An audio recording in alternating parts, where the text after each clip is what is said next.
Hello, everybody. Welcome back to a brand new Indie Author Live chat. Today I have Chris Gourley on, and I really hope I pronounced your last name right. Gourley, just like an Gourley. hourly Gourley. Hi. Hey, it is such an honor to meet you. I Oh, know we were chatting a little behind the scenes, but you are seriously one of my favorite dark fantasy authors. And oh, I have, if anybody's watched the channel for any length of time, they know that I chat about the Lost Heir on a oh. very frequent basis because it just absolutely blew That's, me away. I've actually got my copy here ooh, for people. it's balm to my soul. You have been a big part of my travels and such encouragement, and that's what we all need. All writers need encouragement, and Yes, you have been, you've been there from the very beginning, and thank you so much. it is truly my pleasure. And thank you for joining us. For those who don't know you, why don't you tell us a little bit about yourself? You've got so much varied history in the arts before becoming an author. Well, I worked in corporate for years and years, but that doesn't feed your soul. And my Mm. kids were very extroverted and loved acting, and we got into community theater. And all things kind of worked together, and we saw a need for, or I saw a need for plays that had more kids than adults. You've got the original, like Annie, who has one big piece for a kid, and then the of course, the adorable orphans, but it's mainly about adults. And so I started writing plays that had more kids than adults, and they were successful. And I was writing other things and whatever, and it just kind of bloomed from there. And uh, and then, of course, I come from a long line of storytellers from my childhood and what all. And my kids would be in the car before cell phones and all that, and they would say, "Tell us a story."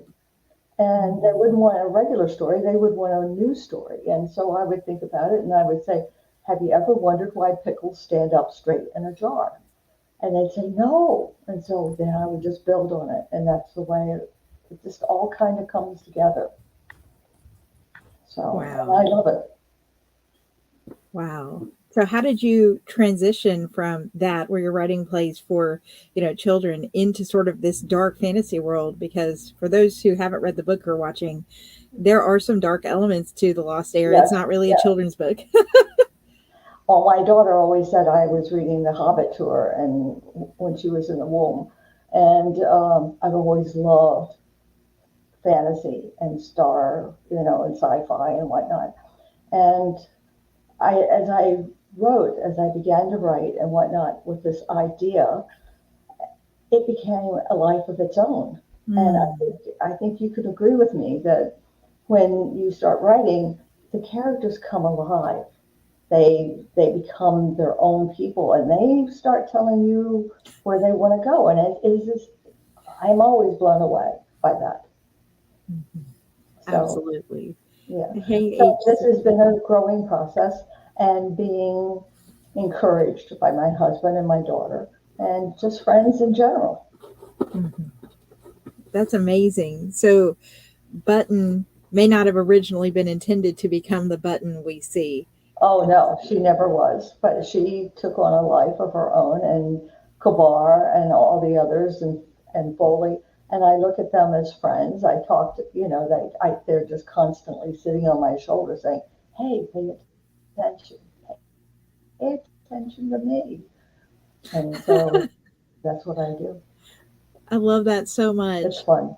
So, how do you, as a fantasy author, find that balance between the dark fantasy, the noble, bright, like epic style fantasies, and then something that's even darker, the grim dark? Because your book walks that line very well. Um, I I think because I love such a cross between that dark fantasy. It's like George R. Martin, kill off the people you love, and he's very, very good at that. Um, Princess Bride. I love Princess Bride. I love the humor. I love yeah. the that, and I think it has to be a balance of of that dark side, but because that's part of our life, and the humor that goes with it that makes it possible for us to deal with those dark sides. Mm-hmm. And so it, it has its elements of darkness, but I think there's hope. I hope there's hope and humor and love and respect and just caring for one another. Mm-hmm. Yes, and those all come through very clearly in the Good. book. If you're watching live, I see several people on. Feel free to drop comments, questions for Chris. I can pull them up on the screen for us. And if you'd like to take a look at this book before I forget about it, The Lost Heir is the first book in the Inheritance Ring series, but there's actually 2 books out right now and a third in the works. Yes. Um, That and third is supposed to be, if everything works right, it will be out by the end of the year. And yay! yay, I'm so excited. And I have been promised a book signing at our local Barnes and Noble when it comes out. Isn't that Oh, exciting? wow. Oh, I am just so thrilled. I'm so excited. I cannot Yeah. wait to read this next book. Well, it was, I walked in and Barnes and Noble, the local Barnes and Noble was so receptive and put my books up. And then I asked about a bigger Barnes and Noble that's closer to us in a mall. And they said, sure, I know who that person is. Tell them that I sent you.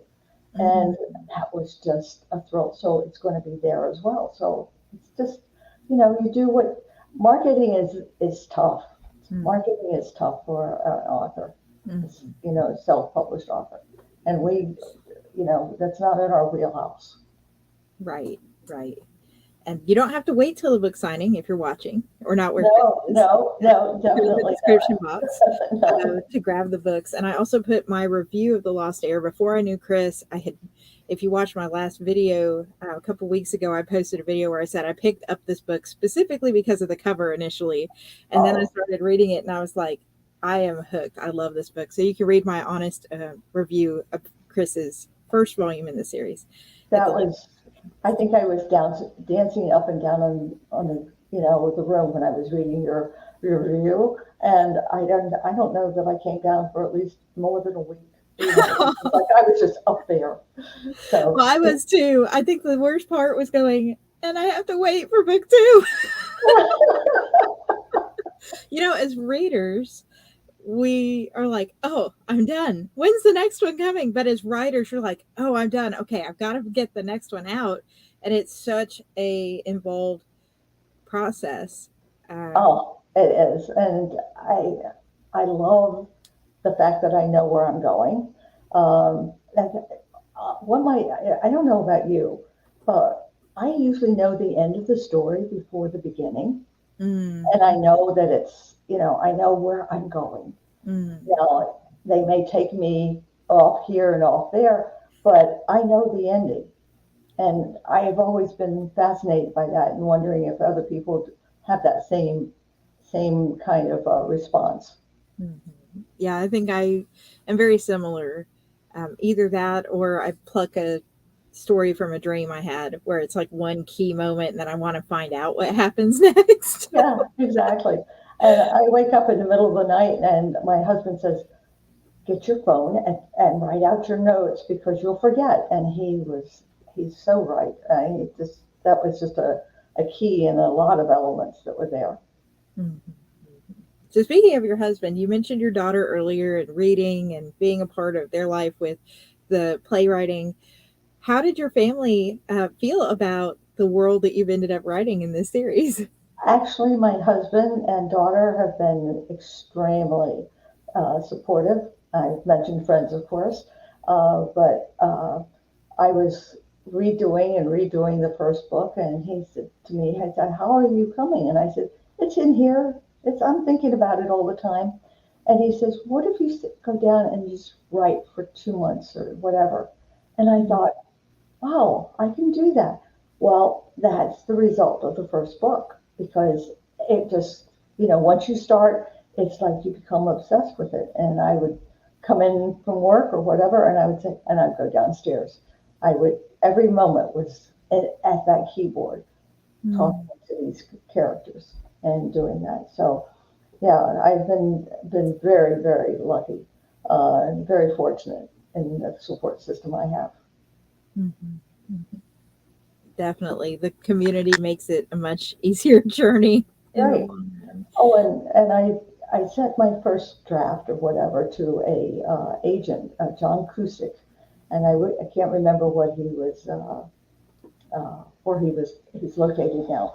But anyways, you get a lot of rejections, and he sent me back an email and was so supportive and saying, this is not ready, and but let me know, keep me in mind. But it was so supportive, not the no, I don't want to do this, no, no, no, no. But he took that moment, and I thought, how kind, how wonderful, Mm, and how encouraging. yes.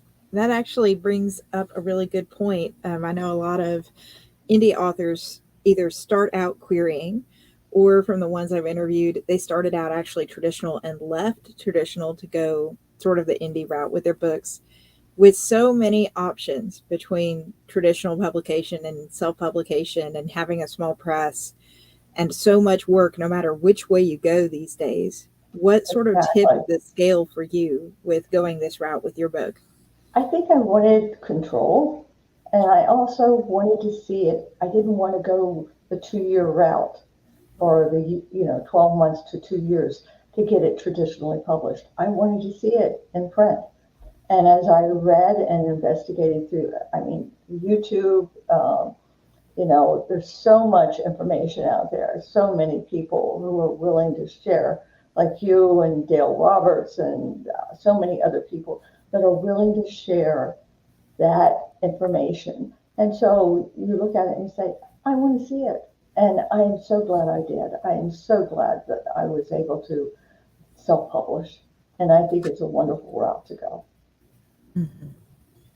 I actually think that's a great point because so many of the authors that I've seen or met on this journey have told me they wondered if they've waited too late to write a book Oh, or to publish a book. And if you don't mind me asking, was that a hurdle, mental hurdle for you that you had to overcome?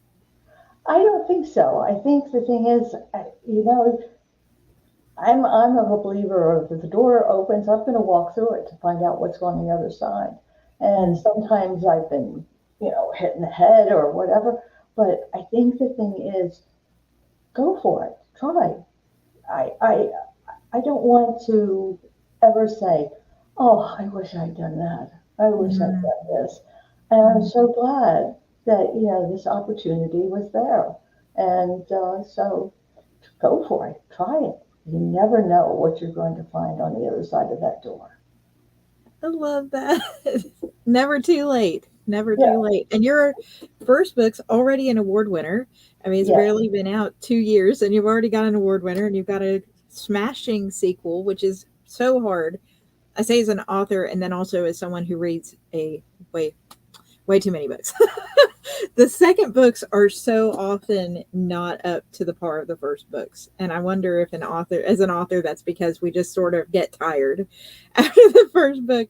But you've got such a strong series. Is that because it's so character driven that you're so invested? Well, that is a fear I think of all authors.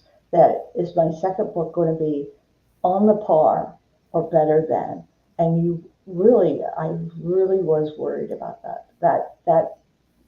That kind of sat on my shoulder and said, is this book as good as? And that's Mm, what you want. You want as good as. And I think I did that. Now I'm got that third book on my shoulder, doing the same thing. And so I'm waiting to how that works out.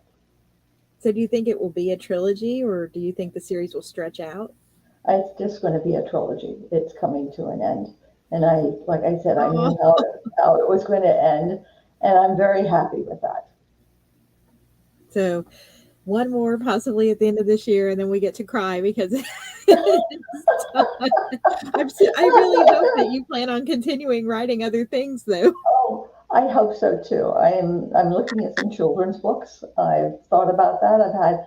I've written children's books for my granddaughter and grandson, and I thought I would like to see how that develops. It was just a personal exercise, and doing it for them, and I'm thinking, that might be the way to go. That might be. I'd like to see how it develops, how it works out. So now you've got the first book out, and you mentioned The Agent earlier. It's already won an award. You've got great reviews, and not just for me. Have you thought of going back to That Agent and shifting to traditional, or are you going to ride it out indie? I did, and I sent it. I sent him the first two copies, and it was not with the intention of him being saying, "Oh, here, I need you to be my agent." I sent it as a thank you, and Mm, I told him, I said, I want you to see what your kindness did for me and mm. the end result was. And again, he wrote back and he said, I don't do uh, self-published authors, but he said, I really appreciate your thought and remembering me. And that was Oh, all I just, that was all I wanted. And I treasure that. So I saved the first email. I've got this email. I really am, I love the kindness of people. I love that so much. That's awesome. Mm. Yes.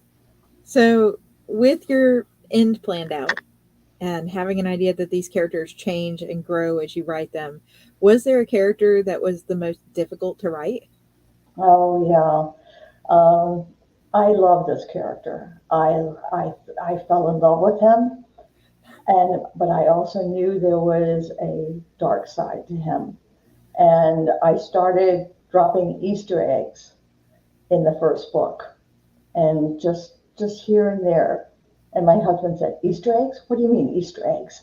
And I said, hints that he is not this most wonderful, loving character that you can imagine. There is something coming, and so I kept dropping Easter eggs, and and it was hard for me to do that to him, and Mm, but I knew it had to be. mm, mm. There's several characters like that in the first book that I picked up, and you really love like her father figure type character. And I'm not gonna name names to spoil for anybody, but her father figure type character when she finally makes it home per Right? se, and one of the potential love interests that are just so real and genuine and everything. But as the story progresses, you start picking up on, oh no, and then you're like, please don't go bad. And it's I love Gillett.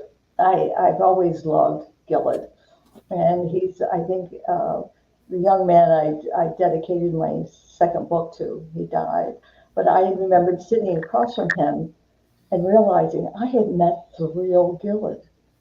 He Mm, was just so adorable and so wonderful and so bigger than life. And I thought, wow, how did that happen?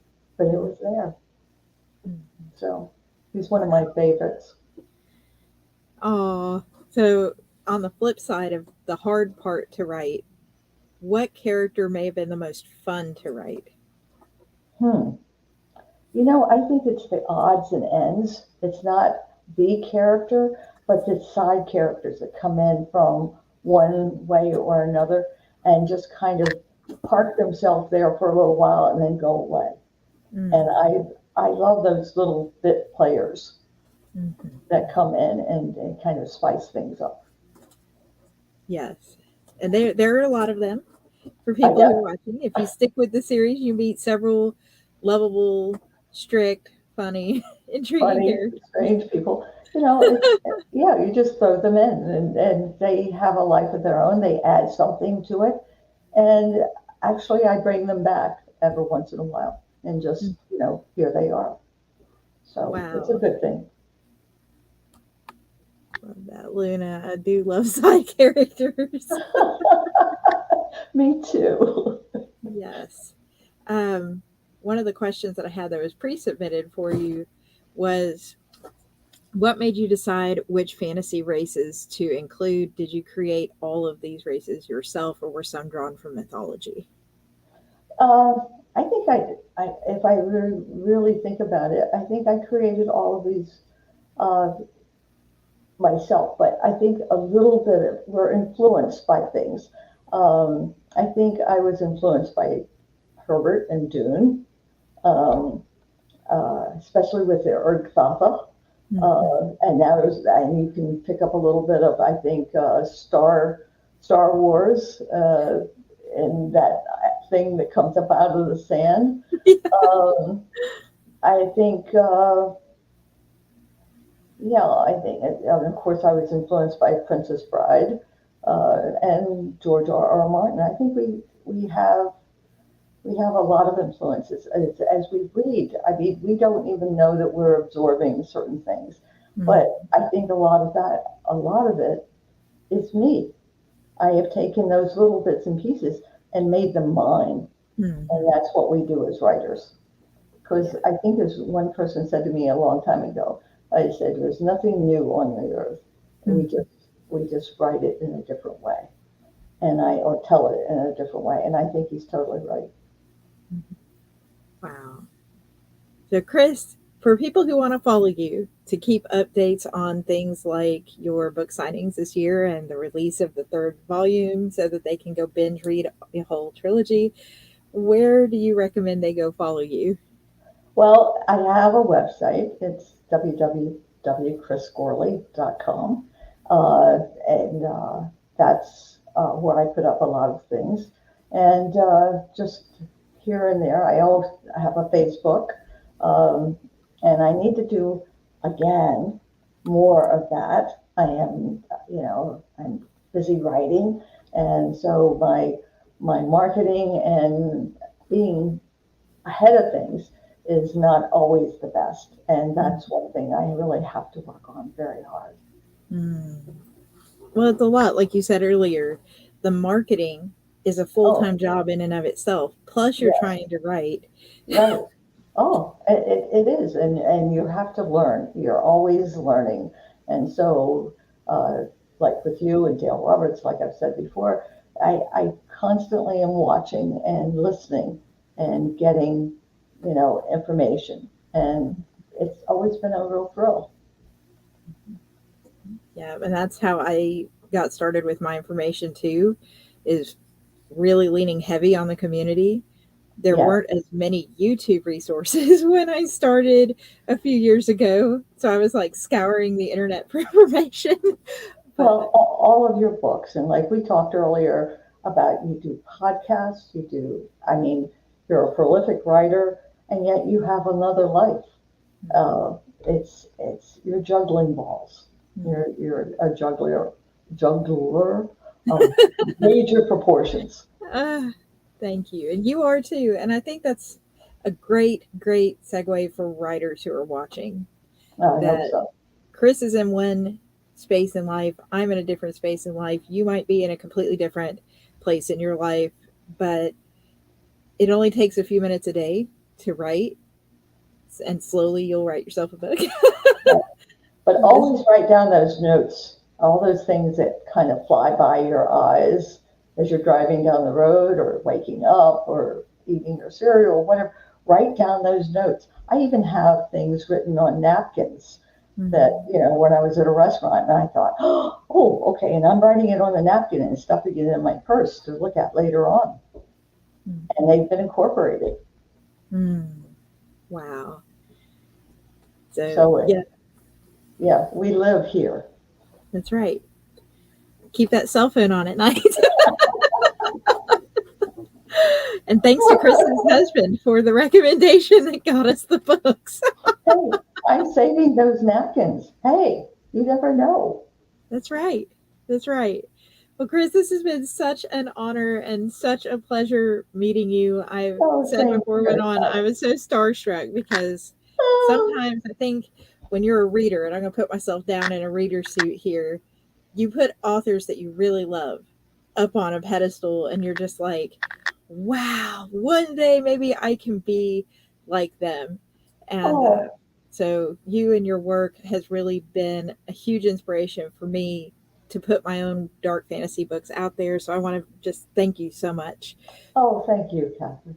It's just been you've been such a support system for me, and I'm so looking forward to you what you think of the third book. Yes, I will be sharing that. And I'll share it here on the YouTube reviews too for people who are following my Fantasy Friday review reports. But go ahead and grab your copy of The Lost Heir by Chris.